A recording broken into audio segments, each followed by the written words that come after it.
පුරුදු වෙන්න. ප්‍රතිරූප ගොඩ නගන්න එපා කවුරුවත් පිළිබඳ. හේතුව ඒවා කඩාගෙන වැටෙනවා. ජීවිතේ ගෙවල් දොරවල් වල ඉන්නකොට අනේකා ඉවසන්න ඔක පුරුදු වෙන්න. හෙට ඉඳන් ඔක පුරුදු වෙමු. එක වචනයක්වත් කියන්න එපා කාගේවත් හිතක් රිදෙන්න. ඊළඟට දුක සැප උගන්වනවනේ.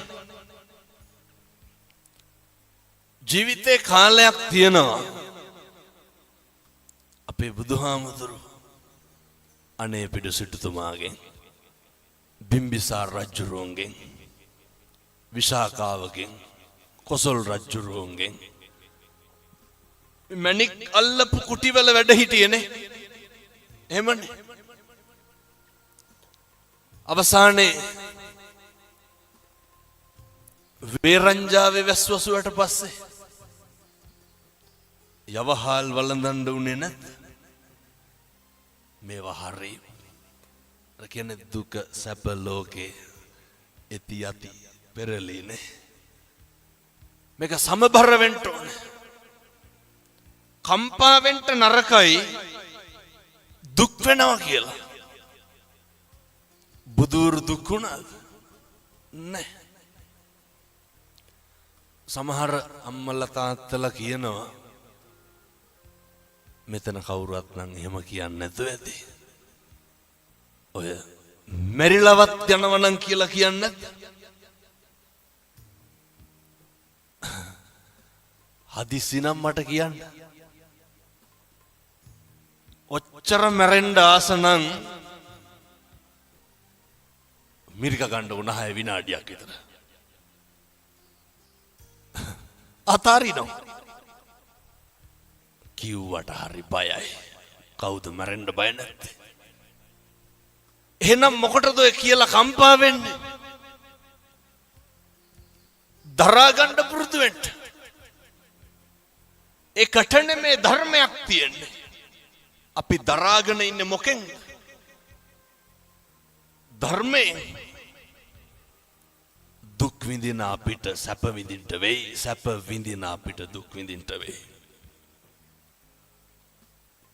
ජීවිතේ දවසක් එනවා මරණානුස්සති කමඨහං දේශනාවේ බුදුහාමුදුරුවෝ උගන්වනවා.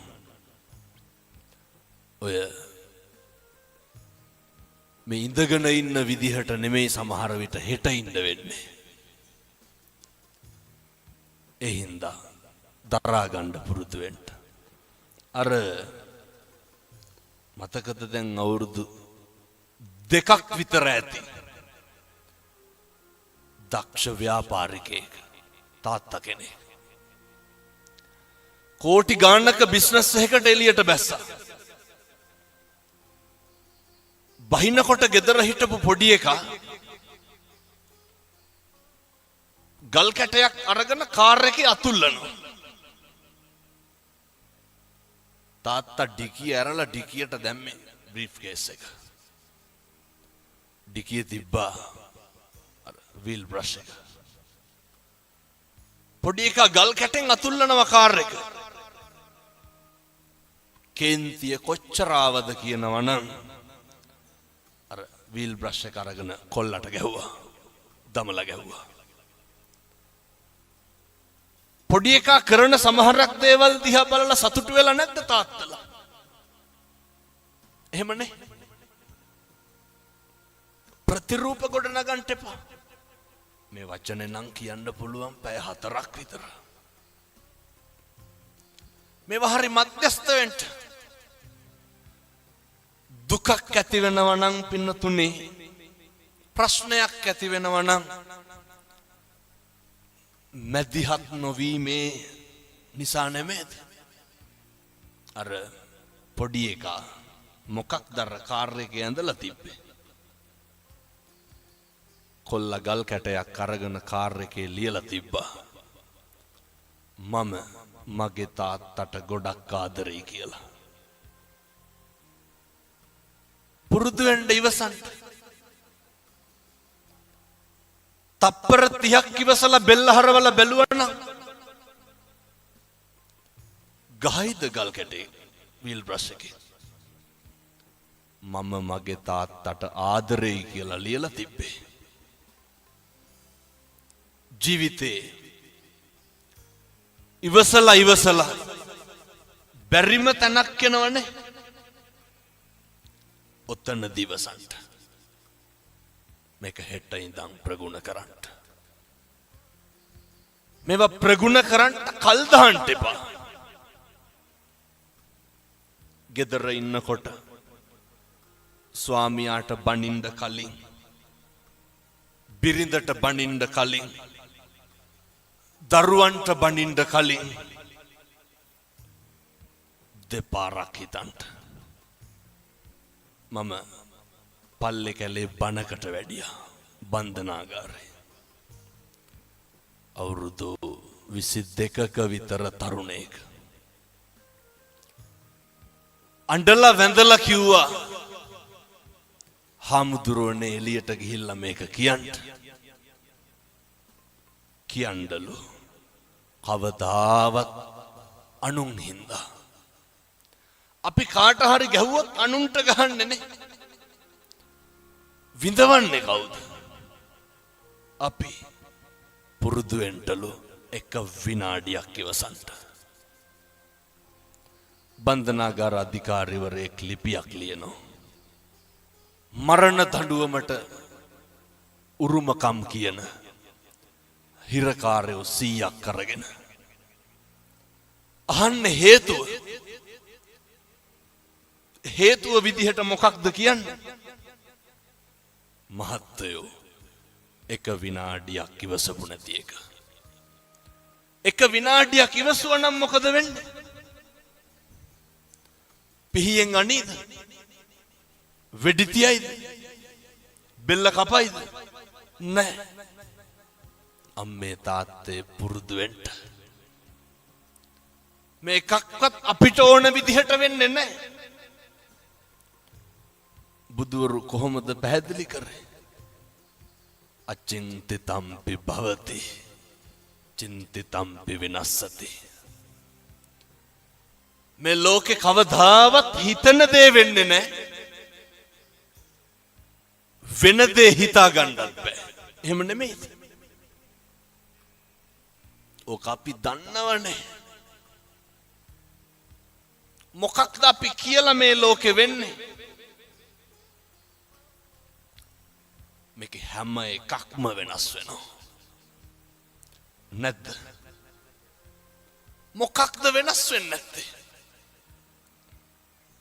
දරුවෝ වෙනස් වෙනවා. කියනවා නේද? බැඳ ගමන් පවුල් දෙදරනවා කියලා. ඒක මේකේ හැටි.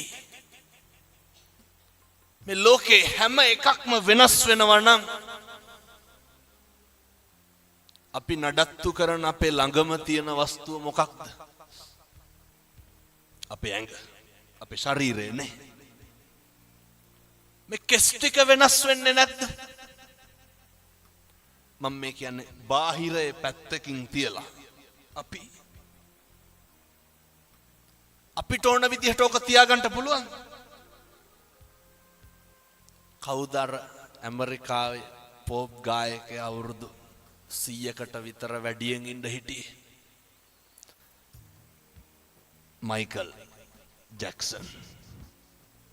මොනවාද ජැක්සන්ට තිබ්බ අඩුපාඩු? අපිට දැන් මොකක් හරි වුණොත් හික් අඩුවටන උපරිම යන්න තියෙන්නේ. අය මොකෝ දැන් නව ලෝකෙට යන්නේ. ඔය තියෙන එක දාගෙන යනවා. මයිකල් ජැක්සන්ට මොනවාද නොතිබ්බේ? ඇඟේ හැම කොටසක්ම ගබඩා කරලා තිබ්බනේ. දක්ෂ පක්ෂකම් තියෙන වෛද්‍යවරු 24 පැය සූදානම්ෙන් හිටියා. මරුනේ නැත්ද? අපි ගැන කවර කතාද? කොරෝනා තිබ්බනේ නේ. මහරජා මරුන්නේ නැද්ද?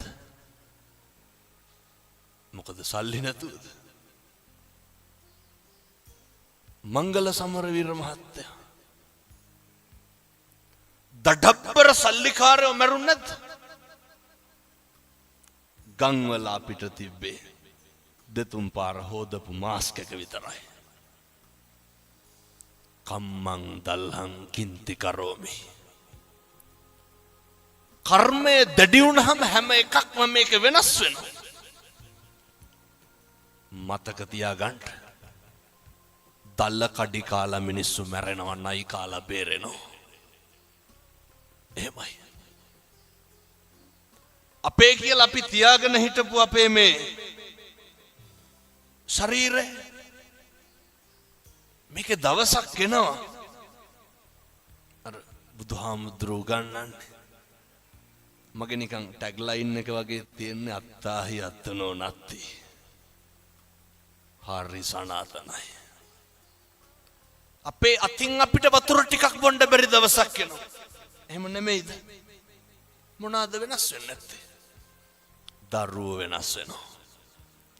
බිරිඳ වෙනස් වෙනවා. පෙම්වතා වෙනස් වෙනවා. බාහිර ලෝකයේ කවර කතාද මමත් වෙනස් වෙනකොට.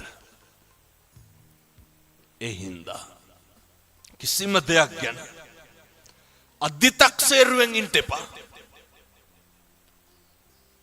අතීතං නානු සෝචන්ති නප්ප ජප්පන්ති නාගතං පච්චුප්පන්නේන යාපෙන්ති. බුදුරු දේශනා කරේ.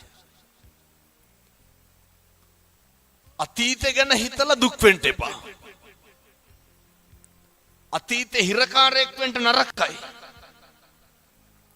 ඔය මේ පින්නතුන්ගේ නැද්ද ජීවිතේ අතීතයට ගියොත් නිවැරදි කරන්න මොකක් හරි. සමහර පින්නතුන් කියනව නේද ඔය දැන් නම් හාමුදුරනේ කරන්න දෙයක් නැතිකමට ඉන්නේ කියලා. දරුවෝ හින්දා ඉන්නේ කියලා කියන්නේ අම්මලා සේරම ඔළුව වනනවා. ඒක ඇත්ත. අප්පිරිය වෙලා ඇති. තිත්ත වෙලා ඇති. හැබැයි කම්පාණම් වෙන්න එපා. මම කිව්වේ නෑ රුපියල් 100ක්වත් වියදම් වෙන පින්කමක් හොඳේ. අතීතේ තියාගමු. දැන් අර වාහනේ සයිඩ් කණ්ණාඩියෙන් මොකද කරන්නේ? ඒක බලාගෙන ඉස්සරහටද යන්නේ පස්සටද යන්නේ? ඉස්සරහ බැලන්ස් කරන්නේ මොකෙන්ද? සයිඩ් කණ්ණාඩිය බලලා තමයි ඉස්සර කරන්නේ. අතීතේ බලමු වැරදි හදාගන්න. දැන් මේ මේසේ තියනවා මෙතන. ඇන ටිකක් අරගෙන ගහගෙන යනවා. මට ඕනේ මේ මේසෙට ඇන ගහන කඩතුළු කරන එක. ඇන ගහනකොට මොකද වෙන්නේ? කඩතුළු වෙනවා. කඩතුළු නවත්තන්න ඕනේ. කඩතුළු නවත්තන්න නම් මොකද කරන්නේ? ඇන ගහන එක නවත්තන්න ඕනේ. එහෙමයි කියලා කඩතුළු මකන්න පුළුවන්? බෑ. කර්මෙ පුච්චන්න බෑ. ගෙවන්න ඕනේ. හැබැයි තවත් කර්ම රැස් කරොත් ඒක වැඩි වෙනවා. මේක අද නවත්තගමු. අතීතය ගැන නම් කම්පා වෙන්න ශෝක කරන්න එපා. වර්තමානයේම මෙහෙම දේශනා කරන්න හේතුවක් තියෙනවා. මම බණ කියනකොට මැරෙන්න පුළුවන්. ඔයත් බණ අහනකොට මැරෙන්න පුළුවන්. මේ ජීවිතේ මේ වංචාකාරයාට මේ හිත කියන ඕකනේ ප්‍රශ්නේ. රවටන එක නවත්තගමු.